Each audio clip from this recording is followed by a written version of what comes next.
Este es un recorrido por México. Un viaje a través de algunas de sus historias más desconocidas.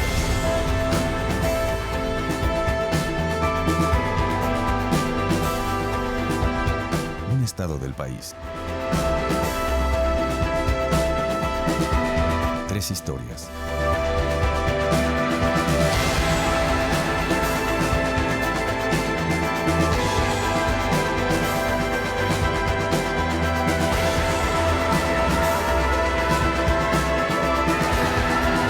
Esto es Lugares Secretos. La bitácora de un México escondido.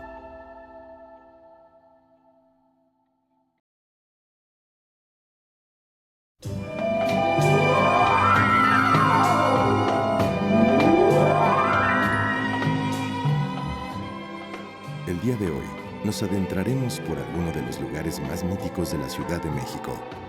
Nuestra primera parada se encuentra ubicada en el centro de la capital.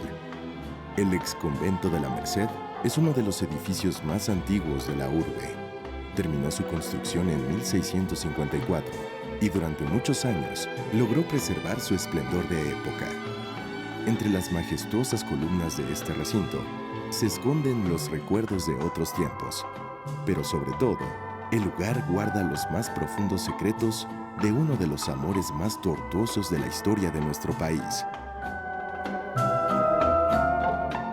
Es un bellísimo claustro mudéjar que se construyó en la segunda mitad del siglo XVII y que ha sufrido una gran cantidad de avatares como buena parte del patrimonio cultural de este país. Nahui Olin nace con el nombre de Carmen Mondragón Balseca. Va a ser hija de un personaje muy oscuro y turbio de la sociedad porfiriana, el general Manuel Mondragón. En una carta que le escribe el que va a ser el otro protagonista de esta historia y el claustro de la Merced, que es Gerardo Murillo, el doctor Atl, señala que había cometido incesto con su padre. Le piden la renuncia a Mondragón un poco antes de que la hija, Carmen, contraiga matrimonio con Rodríguez Lozano. Rodríguez Lozano era un joven guapísimo, cadete del colegio militar. El padre, un poco antes de la boda, tiene que exiliarse. Se va a Francia y van a exiliarse también a Europa, donde la pareja empieza a pintar. Sexualmente eran absolutamente incompatibles porque Rodríguez Lozano era homosexual. Y sin embargo, tienen un hijo. Y hay toda una historia oscura alrededor de la muerte de este niño, porque no se sabe cómo murió. Regresan a México hacia los años 20. En la vida de Carmen Mondragón se atraviesa Gerardo Murillo, que se había autonombrado como el doctor Atl. Pero él es también fuego y roca en esta silla de ruedas donde lo tiene, que no lo retiene la falta de una pierna. Comparte esta capacidad de innovación, de intensidad, de deseos de crear un mundo nuevo, distinto, en el ámbito de la pintura. Atl era un hombre que adoraba la naturaleza. Es el gran pintor de volcanes en México, es extraordinario. Esta pasión se va a conjugar con la otra pasión, que es el otro volcán al que va a bautizar como Nahui Olin.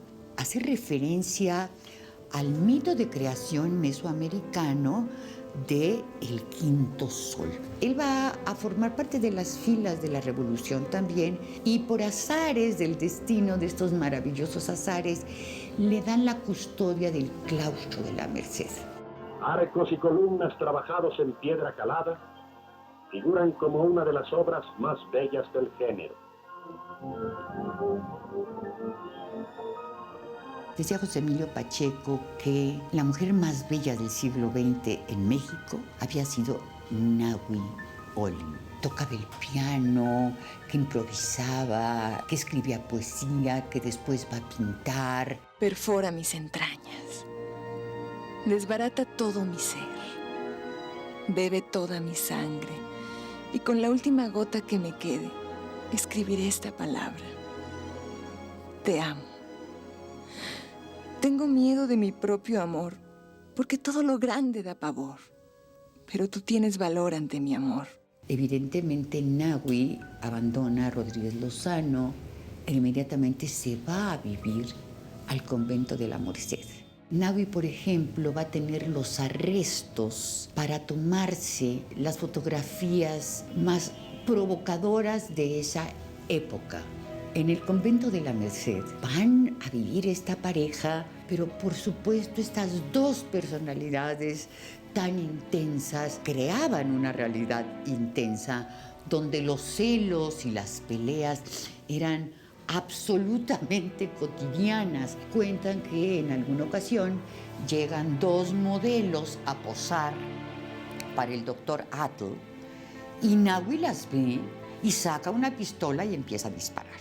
Se escribían recados insultándose en los muros del claustro de la Merced, pero se escribían una gran cantidad de cartas que han llegado hasta nosotros en buena parte, conservadas por el mismo doctor Atl, en un libro que escribió Gentes profanas en el convento. Y, por ejemplo, se cuentan anécdotas que en el claustro de la Merced se va a crear el primer club nudista de la Ciudad de México. Se separan después de pleitos terribles, son situaciones insostenibles. Ella va a tener varias relaciones hasta que se topa con un capitán de barco. Nahui encuentra un remanso de paz en este hombre. Ella iba a esperar el barco a Veracruz. Y en una ocasión, como tantas otras, llega a esperarlo. El barco llega sin el capitán.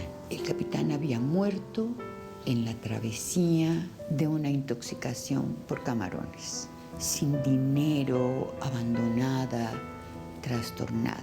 Se aleja, corta sus nexos con la realidad y vive rodeada de sus gatos. Muere a los 85 años y un poco antes muere el doctor Atl. Él en el ataúd y ella prácticamente muerta en vida. Y yo deseo que en alguno de esos volcanes que pintó el doctor Atl, sus espíritus se hayan reunido.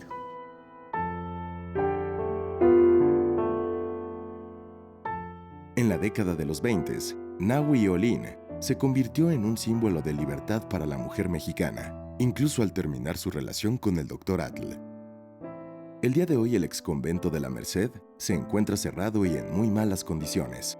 Habrá que esperar más para que este lugar recupere parte del esplendor que lo caracterizó en el pasado.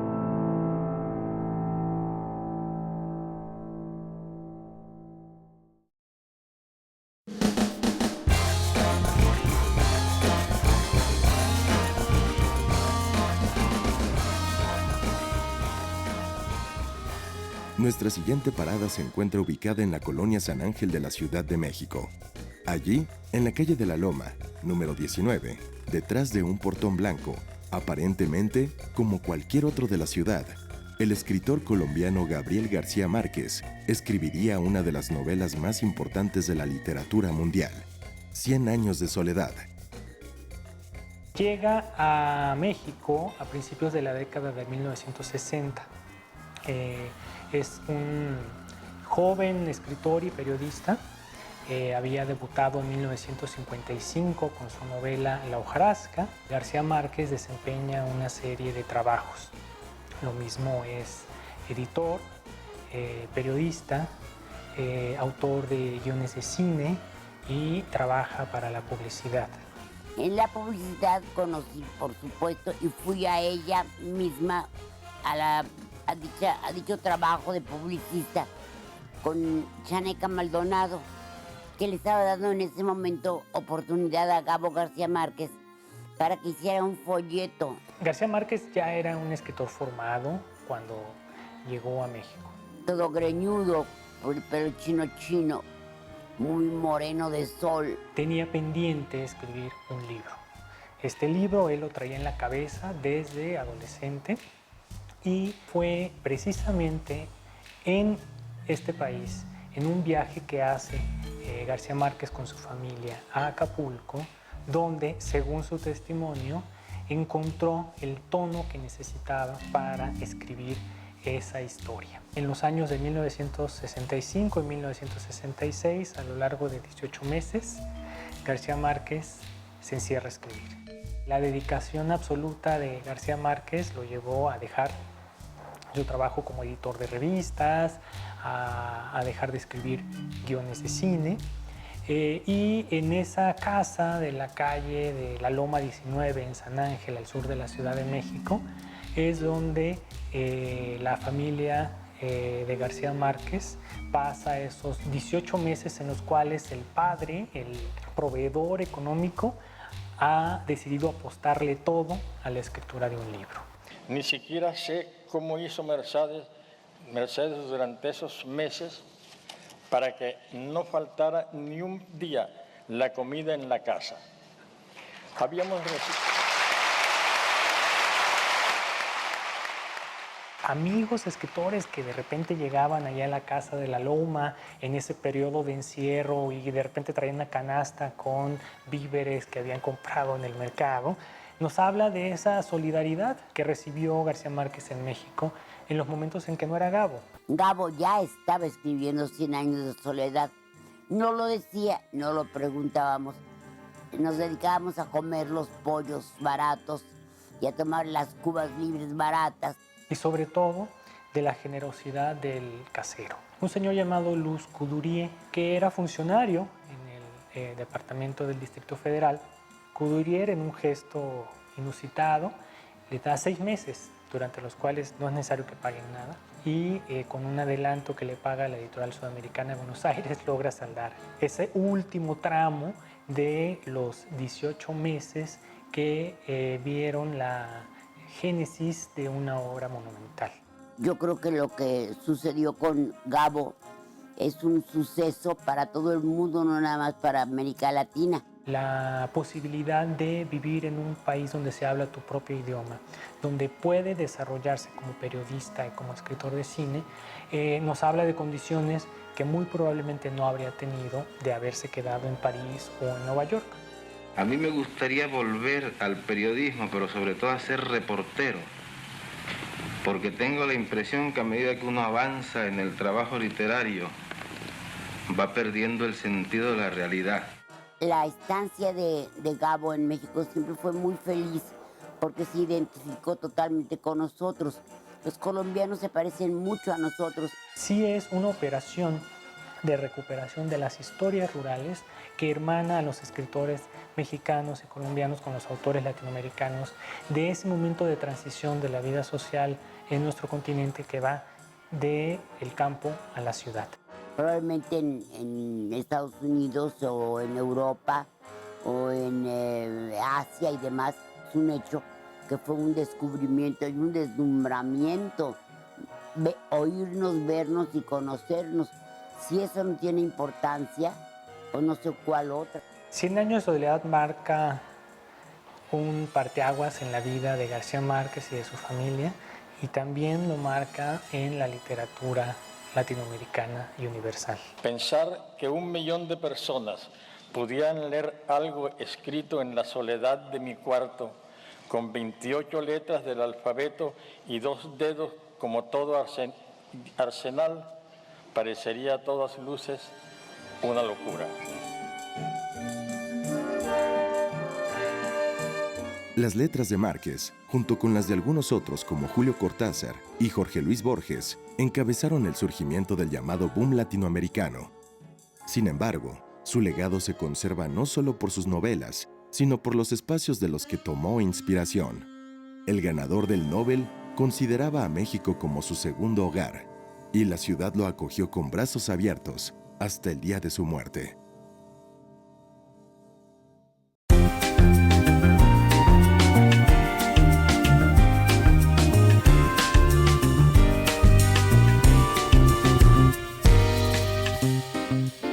Nuestra última parada la encontramos en la Colonia Guerrero, y específicamente en el viejo barrio de Los Ángeles. Allí se esconde un antiguo edificio donde la música continúa retumbando al ritmo del danzón, el cha-cha-cha y el mambo. El Salón Los Ángeles se fundó en 1937, en una época muy diferente al México que conocemos, tal vez más inocente, pero al mismo tiempo, fue esta época una de las más icónicas en la historia de nuestro país. El Salón Los Ángeles inicia en 1937. Las fiestas fueron desde un 29 de julio hasta el 2 de agosto de 1937. En aquel entonces, la ciudad prácticamente terminaba aquí, terminaba en lo que se llamaba la calzada Nonoalco, que ahora se llama Avenida Flores Magón, y después seguían los talleres de ferrocarriles nacionales, y después llanos, campo. El salón empieza entonces en las márgenes de lo que en aquel entonces era la Ciudad de México. Desde su inicio, el salón convoca a las clases populares, a las clases medias y algunas personas del medio diplomático, del medio comercial, que eran amistades de mi abuelo.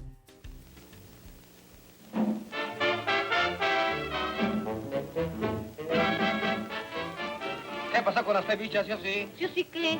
Pues que si así yo le ponemos Miguelito al niño. ¿Y usted qué dijo? Ya se me hizo. Voy. Al caso que me hace. Entonces, ¿qué tal tiempo de estar aquí de puro Paganini? Paganini. Los principios se tocaba aquí danzón, se tocaba música de grandes bandas con los ritmos que estaban de moda en aquel entonces, el foxtrot, el swing, posteriormente. Y en los años 40 surge, de alguna manera apoyado por muchos salones, el movimiento del mambo, con Damaso Pérez Prado.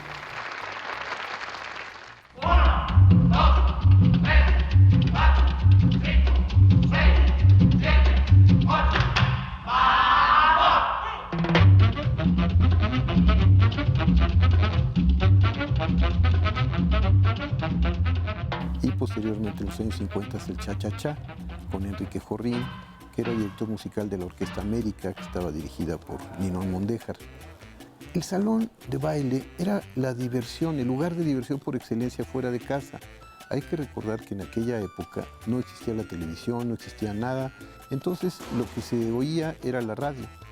Y las radiodifusoras tocaban la música de moda y estas orquestas podían ser escuchadas en vivo en los salones de baile. Había muchos salones de baile en la Ciudad de México, mismos que han desaparecido.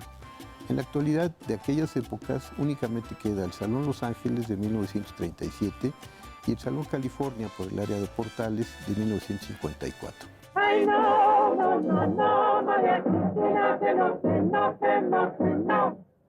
Ay, ¿por qué? María Cristina me quiere gobernar. Ay, sí. Ay, me quiere gobernar. Oye. Ay, me quiere gobernar. Anda. Ay, me quiere gobernar. Tuvo visitas de grandes personalidades en la época. Diego Rivera era un gran amante del danzón y venía a bailar con frecuencia tanto a este como a otros salones. De los 40 con el mambo, los 50 con el cha-cha-cha, siguieron los 60 con la salsa, con la sonora santanera, posteriormente en los 70 Rigo Tobar. Aquí ha tocado prácticamente el 90% de los grupos extranjeros de este tipo de música que han visitado nuestra ciudad, como Willy Colón, El Gran Combo, Rubén Blades, la sonora Dinamita desde Colombia cuando venía desde allá.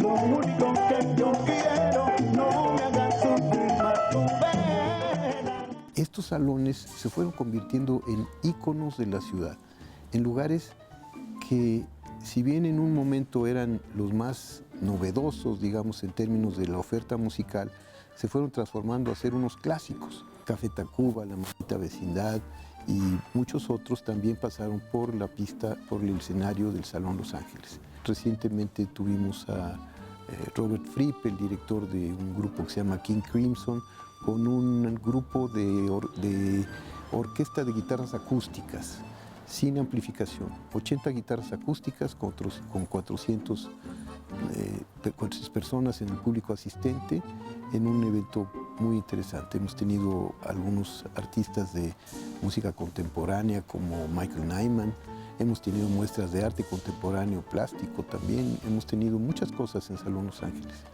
Y yo creo que el salón ha permanecido pues con un gran esfuerzo de sus parroquianos, de nosotros como empresa, porque en algún momento hemos decidido que no necesariamente la utilidad monetaria es lo más importante para mantener un negocio.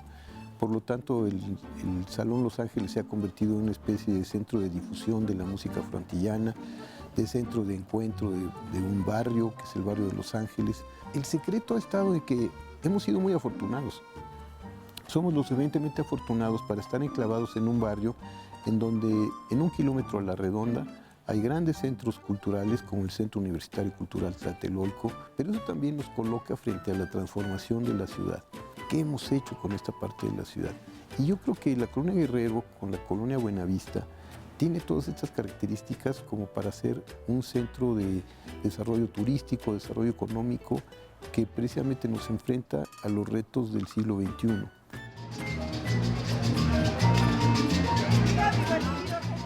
El Salón Los Ángeles ha sido visitado por personajes como Frida Kahlo, Diego Rivera, Carlos Fuentes y hasta el Che Guevara. En un momento regresamos con más de la historia de este lugar.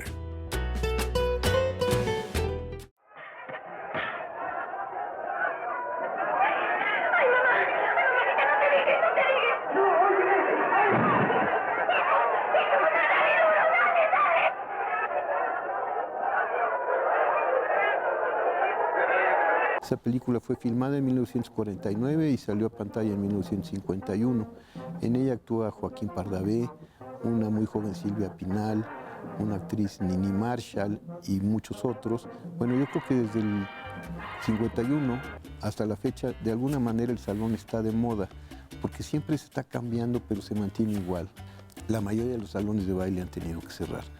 Este mismo, si no se transforma de alguna manera, pues lógicamente tendrá que cerrar. Nosotros competimos contra empresas que tienen capitales muy grandes, contra movimientos musicales que tienen pues una gran difusión, pero sí hay una muy importante corriente a favor de este tipo de música en toda Latinoamérica. Aguas el criaturón. ¿Qué? No la dejan salir sino conmigo. Yo soy el chaperón. Así me dice el ingeniero Reginaldo, el chaperón. Pero traemos a aquel, el criaturón, para que nos cuide. Solo puede estar cerca de ella el chaperón, tu seguro servidor. Así que si quieres hablarle a Eva, que sea ahora bailando. Lo más importante de los visitantes del salón son los visitantes que vienen semana a semana. En Los Ángeles, por ejemplo, una fiesta muy famosa que sucedió aquí fueron los 70 años de Carlos Fuentes, en donde invitó a sus amigos, pero dentro de sus amigos estaba José Saramago y Gabriel García Márquez, que ya eran premio Nobel. Mujer, mujer divina. Ay, esa me la cantaba Beto. Ese sí que me trajo al trote, con eso de ser ruletero y sacarme a pasear en el coche. Qué machote y qué vacilador. Vieja que se sube al coche, vieja que me bombeo. Estaba Carlos Monsiváis, Pedro Armendáriz, María Rojo, en fin, 300 personalidades del mundo de la academia, de la política, de la literatura, de la pintura, de la escultura.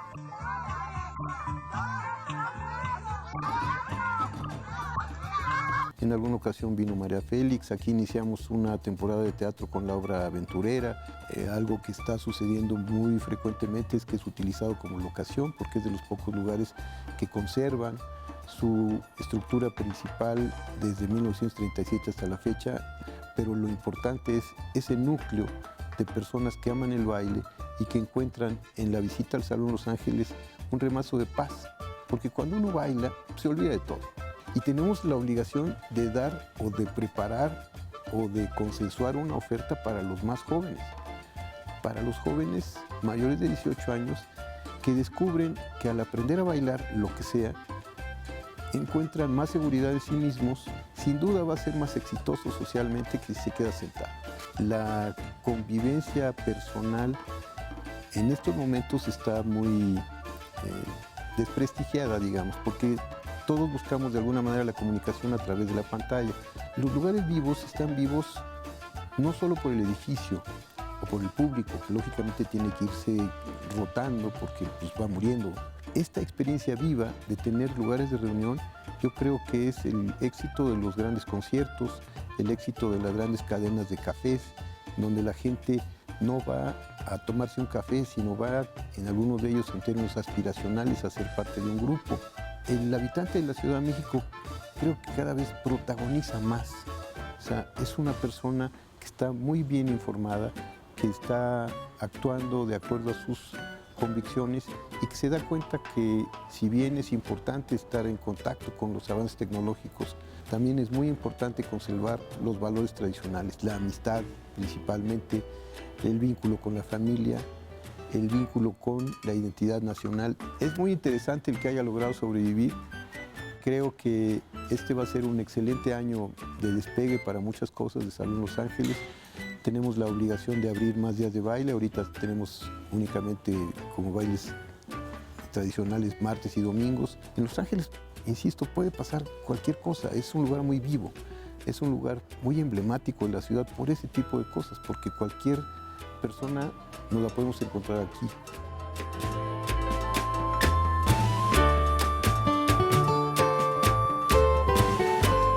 Dicen por ahí que quien no conoce Los Ángeles, no conoce México. Y puede que sea cierto.